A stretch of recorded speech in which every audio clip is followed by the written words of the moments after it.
देर नहीं लग रही, अब हम देर कर चुके हैं। और अब अगर ये बात मुझे कहनी चाहिए कि हम गेम हमारे हाथ से निकल चुकी है। It's not that much easy कि आप अफगानियों को ऐसे निकाल के साइड पे कर देंगे। They become the part of our society. और हमारा जो इकोनॉमिक वो है उसमें, जैसे अभी मलिक ने कहा, वो उसका एक बड़ा अहम हिस्सा है। ये इस तरह मुमकिन नहीं है कि आप किसी को ऐसे निकाल के दूध में से मक्खी की तरह बाहर फेंक देंगे। बट दुनिया ने किया है, रेफ्यूजीज को वापस भेजा है। दुनिया में और हमें बड़ा फ़र्क है। करना तो पड़ेगा। हम किसी दौर में रेफ्यूजीज़ के नाम पे पैसे कमाते रहे और हमने इस उनको रखा था टूल के तौर पे।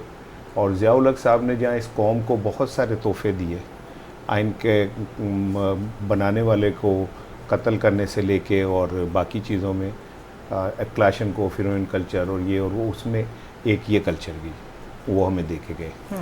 अब वो अल्लाह जाने और ज़िया-उल हक साहब जाने, लेकिन पाकिस्तानी अभी तक वो उन सारे फैसलों को भुगत रहे हैं। हामिद करज़ई से लेकर अफ़गान क्रिकेट टीम तक, इन सब को हमने ही पाला। क्रिकेट सिखाई ही हमने, ठीक है ना।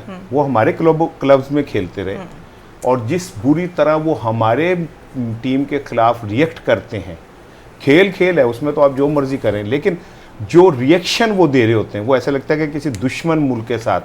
And some time it happen कि उन्होंने बहुत सारे मैचेस में भारत को फेवर करने के लिए भी ज़रा वो किया। फिर जो तालिबान क़यादत इस वक्त मौजूद है, वो सारी कोड़ा खटक से पढ़ के गई हुई है। ठीक है, वो सारे वहीं से हैं, मौलाना समीउल हक के मदरसों से निकले हुए लोग हैं। तो ये सारा कुछ अब जब हो गया, और आज ईमानदारी की बात है, मलिक ने बिल्कुल ठीक कहा, मेरा दिल बड़ा दुखी है आज।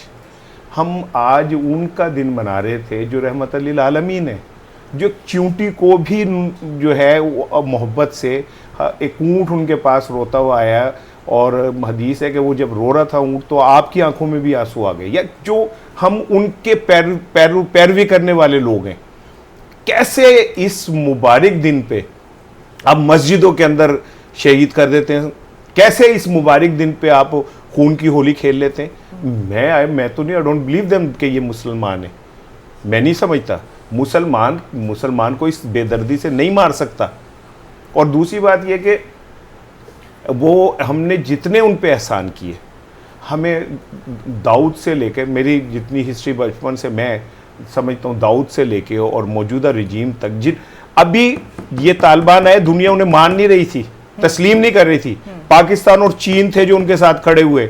जब वहाँ खुराक का बहरान आया सर्दियों में और लाखों बच्चों के मरने का खदशा पैदा हुआ, तो पाकिस्तान था जिसने इंडिया तक को कहा कि मेरे बॉर्डर खुले, आपने मेडिसिन देनी है, खुराक देनी है, दुनिया को कहा के आए और खुद खड़े हुए हम। यार वो, लेकिन बात वही आपकी ठीक है कि बहुत देर हो गई, लेकिन हमें कोई डिसीजन लेना है। ऐसे हम कब तक लाशें उठाते रहेंगे भाई?